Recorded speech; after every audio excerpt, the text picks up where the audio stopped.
안녕하세요. 책데이트 시간입니다. 오늘 소개해드릴 책은 해내려는 마음은 늙지 않는다라는 책입니다. 김원곤 지음 청림출판에서 나온 책입니다. 이 책은 하나뿐인 인생을 시시하지 않게 가슴 설레며 살 수 있도록 도와주는 책입니다.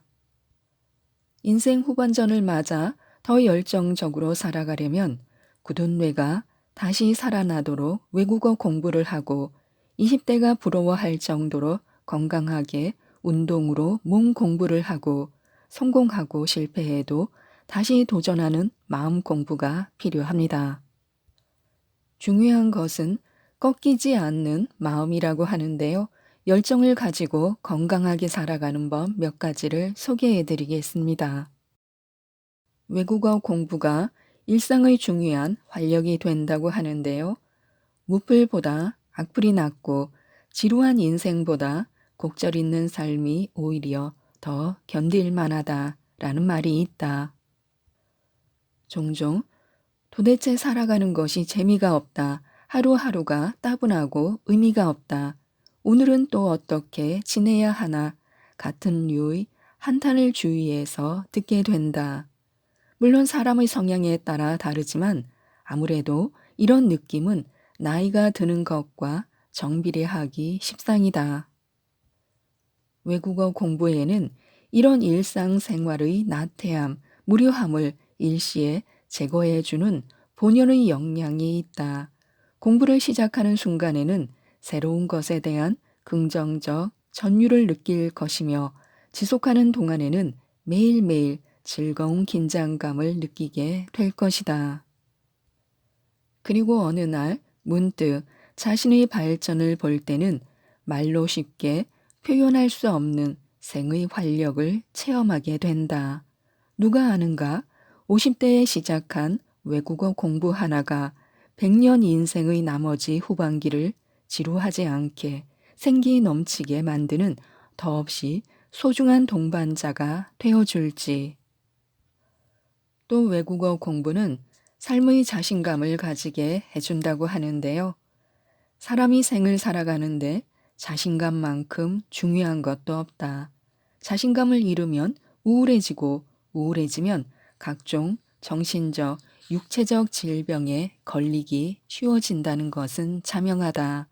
자신감 상실은 누구에게나 언제 어느 때든 올 수 있지만 특히 50대를 넘어선 사람들은 그렇지 않아도 신체적 쇠퇴에 따른 상실감이 큰 상황에서 정신적 자신감까지 잃으면 그야말로 날개 없이 추락하는 형국에 빠지게 된다. 이럴 때 외국어 공부는 자신감 회복에 큰 도움이 될 수 있다. 나도 외국어를 할 수 있다. 나도 새로운 도전을 할 수 있다. 또는 하고 있다. 나도 아직 공부할 수 있는 지적 여력이 있다 같은 생각을 샘솟게 하기 때문이다. 생각만 해도 자신감이 불끈 솟아나지 않는가. 또 외국어 공부는 치매 예방에 효과가 있을 수도 있다고 합니다. 기억의 시간은 더디고 망각의 시간은 빠르다. 단순한 기억력 감퇴를 넘어 질병으로서의 치매 환자가 된다는 것은 어떤 경우에도 끔찍한 일로 벗어날 수 있는 조금의 기회라도 있다면 누구라도 그 끈을 붙잡고 싶을 것이다. 이런 의미에서 만일 외국어 공부가 치매 예방에 도움이 된다고 하면 시니어 계층에서는 그 무엇보다 솔깃한 동기부여가 될 것이다. 치매 예방을 위해 고스톱을 친다라는 핑계까지 있는 판에 우아하고 품격 있으면서 보람도 남다른 외국어 공부로 치매까지 예방할 수 있다면 가히 일석이조가 아니겠는가. 다만 최근 많은 관련 연구에서 외국어 공부의 치매 예방 효과에 대해 긍정적인 결과들을 내놓고 있지만 아직 불확실한 부분도 많고 설사 관련성이 있다 하더라도 그 정확한 기전은 모르는 상태다. 그렇지만 세상 모든 일에 반드시 100% 과학적, 의학적 증거가 필요한 것은 아니다. 외국어 공부를 활용한 적극적인 두뇌 활동은 심리적으로든 직관적으로든 치매 예방에 도움이 될 수밖에 없다. 이런 도랑치고 가재 잡고 꽉 먹고 알 먹는 기회를 쉽게 놓쳐서는 안 된다. 꾸준히 공부하는 나에게 높은 점수를 주라고 하는데요. 중국어를 배운 지 얼마 되지 않았을 때인 2006년도의 일이다. 같이 수업을 듣는 학생 중에 50대 전후로 짐작되는 회사원이 있었다. 당시 학습 기간이 1년도 채 되지 않은 나에 비해서는 실력이 좋아 보였지만 수년간 배우고 있다는 그의 공부 이력에 비해서는 그렇게 잘한다고 볼 수 없는 정도였다. 그런 그와 휴식 시간에 자판기 커피를 마시며 이런저런 잡담을 나눌 때였다. 그는 자신의 지지부진한 진도에 다소간 민망해하면서도 현재 실력은 비록 이렇지만 어쨌든 수년 동안 계속해서 공부한다는 사실에 스스로에게 높은 점수를 주고 싶다라고 담담히 이야기했다. 그 말을 듣는 순간 속으로 바로 이 말이 어학 공부의 핵심이요 모든 것이구나라는 생각이 절로 들었다. 그리고 이 말은 지금까지 나의 오랜 어학 공부 여정에서 강렬한 자극과 원동력이 되고 있다. 따지고 보면 단기간의 성과에 아랑곳하지 않고 꾸준히 계속하려는 마음가짐만 있으면 결국은 이루지 못할 것이 무엇이 있겠는가. 물론 드러난 결과에는 사람에 따라 차이가 있겠지만 적어도 스스로에게 부끄러움은 생기지 않을 것이다. 외국어 공부를 중단하는 사람들에게는 각자의 말 못할 사정들이 다 있을 것이다. 그러나 그 사정이 피치 못할 것이 아니라 단지 단기 성과가 제대로 나오지 않는 것에 대한 일시적 좌절이나 의지의 문제라면 절대 포기하거나 중단해서는 안 된다는 것을 명심해야 한다. 흔히들 시작이 반이라고 하지만 이는 어디까지나 그 일을 계속할 때의 이야기다. 만일 중간에서 포기한다면 시작의 의미마저 퇴색되기 때문이다. 그리고 청춘을 되돌려주는 근력 운동을 시작하라고 하는데요. 중년에게 근력 운동이 필요한 4가지 이유가 있습니다. 1. 당당한 모습으로 회춘하기. 50대는 한눈에 보아도 겉모습에서 젊은이들과 차이가 난다. 얼굴만을 이야기하는 것이 아니다. 뒤로 돌아서 있어도 자세에서 큰 차이를 보이는 경우가 많다. 걷는 모습에서도 활력이 느껴지지 않는다. 이때의 명약이 바로 운동이다. 물론 유산소 운동으로 단련된 사뿐한 몸도 중요하지만 근력 운동으로 다져진 탄탄한 몸매야말로 50대를 회춘시키는 결정적인 무기다. 2. 생생한 활력의 원동력. 50대에 들어서면 매사에 자신감이 떨어지기 마련이다. 여러 이유가 있겠지만 젊은 시절에 비해 현저하게 빈약해진 근육이 상당히 큰 요인이다. 만약 근력 운동으로 강인한 체력과 힘을 다듬는다면 이로 인해 생기는 자신감은 그 가치가 이루 말할 수 없을 것이다. 그리고 이 자신감은 모든 활력의 원동력이 된다. 성별도 관계없다. 근육미 넘치는 여성의 생기는 주위를 언제나 환하게 만든다. 3. 각종 부상의 방지. 나이가 들면 눈길에서 살짝만 넘어져도 골절이 생기는 경우가 많다. 어딘가에 부딪혔을 때도 마찬가지다. 이때 만일 근력 운동으로 만들어둔 단단한 근육층이 있으면 이런 외부 충격으로부터 보호해주는 방탄조끼와 같은 역할을 해준다. 4.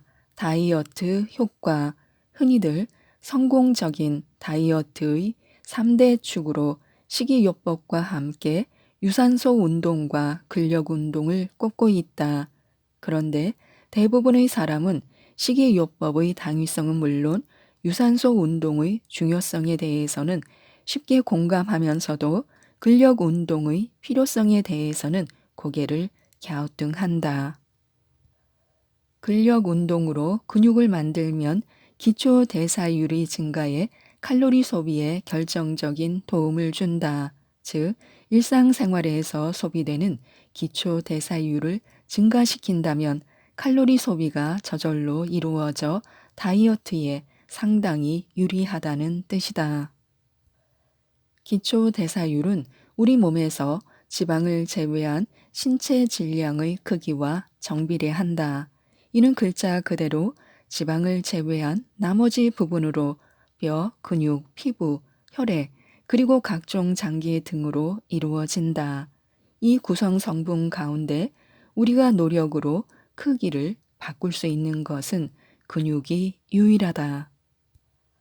바로 이 때문에 근력 운동으로 근육을 키우면 그만큼 기초 대사율이 높아지는 효과를 가져오고 그만큼 칼로리 소비가 자동으로 증가하는 것이다. 그리고 또 하나의 부수적인 장점은 근력 운동을 하면 장기간의 다이어트로 인해 초래될 수 있는 무력감과 위축감에서 벗어날 수 있다는 점이다. 우리에게 운동은 시합이 아니라 삶이라고 하는데요. 바둑의 기성으로까지 불리는 우칭 위안은 일찍이 바둑은 좋아다라는 유명한 명언을 남겼다. 바둑 애호가였던 성창경 시인은 실리에 치우치면 새에 눌려 지게 되고 새에만 마음을 쓰면 실리 부족으로 지게 된다 라고 말하기도 했다. 이기려는 마음이 너무 앞서면 실수하게 되고 그렇다고 너무 조심만 하다가는 기백이 부족해 위축되어 결국 진다는 의미다. 의욕과 조심에도 조화가 필요한 것이다. 이것은 바둑에 국한된 이야기만은 아니며 인생사 전반에 널리 적용된다. 운동도 다르지 않다. 만약 깡마른 체격의 사람이 운동이라고는 오로지 달리기만 한다고 치자. 이는 자신의 신체적 장점을 최대화하는 효과는 있을지 모르나 건강이라는 측면에서 균형에 맞지 않아 비효율적이다. 반대로 체격이 큰 비만형 체질의 사람이 오로지 근력 운동에만 집중한다면 어떨까? 덩치는 더욱 커지겠지만 이 또한 건강, 효율성 면에서는 바람직하지 못하다. 결국 두 경우 모두 건강 추구의 입장에서는 조화롭지 못한 것이다. 물론 자신의 신체적 특성을 최대한 활용해 그 방면으로 운동 능력을 극대화하는 것을 권장하는 경우도 있다. 바로 전문적인 운동 선수들의 경우다. 그러나 대부분의 일반인에게는 어떤 특출한 운동 능력 향상이 중요하진 않다. 무엇보다 유산소 운동과 근력 운동 그리고 유연성, 기르기 등을 적절히 조화한 균형 잡힌 운동 방식이 필요하다. 일반인의 운동 목표는 전문 운동 선수들처럼 올림픽에서 메달을 따거나 세계 대회에서 우승하는 단기적이고 획기적인 성과가 아니라 평생을 함께하는 건강한 삶의 추구이기 때문이다. 또 활력적으로 살려면 마음 공부도 필요한데요. 핑계 대며 정신 승리하기. 핑계 없는 무덤은 없다라는 표현만큼 일상에 널리 그리고 깊숙이 스며든 속담도 많지는 않을 것이다. 냉정하게 따져보면 세상에는 어떤 일에 성공하는 사람보다 실패하는 사람이 훨씬 다수이므로 그만큼 아쉬워하거나 분노하는 사람이 많을 수밖에 없고 이런 상황에서 자신의 잘못이나 부족한 노력을 애써 인정하지 않으려는 심리가 겹치면서 핑계라는 잡초가 무성하게 자라는 것이다. 자기 실수나 잘못 또는 나태를 그대로 받아들이는 것은 자존감의 고통스러운 상처지만 핑계라는 수단을 동원하면 손쉽게 달콤한 정신 승리를 맛볼 수 있기 때문이다. 핑계는 집요하고 끈질길 수밖에 없다. 그야말로 다이하드의 속성을 지니고 있다. 핑계를 만드는 사람의 입장에서는 마치 자신의 모든 인생 가치가 그것에 좌우되는 것처럼 정당하고 객관적인 논리가 없음에도 나름대로 혼신의 힘을 다한다. 물론 핑계를 대면서 잠시나마 정신적 위안을 받고 이를 도움 삼아 실패의 좌절에서 벗어난다면 그 자체로 긍정적인 효과가 없지는 않을 것이다. 그러나 시종일관 핑계의 연연에 진정한 반성과 자기 성찰을 피하고 또 다른 도전과 노력의 기회를 스스로 잃어버린다면 인생에서 그만큼 안타까운 일도 없을 것이다. 여기에서 진지하게 묻고 싶다. 자신의 잠재 능력을 왜 핑계의 잣대로 미리 재단하려 하는가? 지금까지 이 책에 대해 말씀드렸는데요. 준비하는 자에게 늦은 나이란 없다고 합니다. 포기하는 게 스트레스지 일단 해보면 즐거운 인생이 펼쳐진다고 하는데요. 이 책 해내려는 마음은 늙지 않는다를 꼭 한번 읽어보시고 모든 분들이 건강하고 행복하셨으면 좋겠습니다. 이상 책데이트였습니다. 감사합니다.